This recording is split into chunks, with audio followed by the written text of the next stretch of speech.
আসসালামু আলাইকুম, ভালো আছেন? আপনাদের ইউসুফ বেকারি হক, এই মিষ্টিগুলো কত কত লিখে দিয়েছেন? কোথায়? ওটা বোঝা যায় না তো, ওটা ওখানে আছে কিনা কেউ বুঝতে পারবে? আপনি বলেন। অনুবীক্ষণ যন্ত্র লাগবে ওটা দেখার জন্য, এখান থেকেও তো দেখা যায় না। পড়া যায়? আপনি কাছে আসেন, এপারে আসেন। খান এখন পড়েন তো, পড়তে পারবেন কোনটার দাম কত? পড়া যায় কিনা? করা যায় তো স্যার। আচ্ছা পড়েন তো, কোনটার দাম কত? জোরে জোরে পড়েন, সবাই শুনো।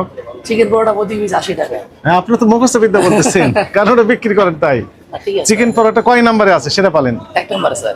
1 নাম্বারে লাস্টেরটা না কি লেখা আছে?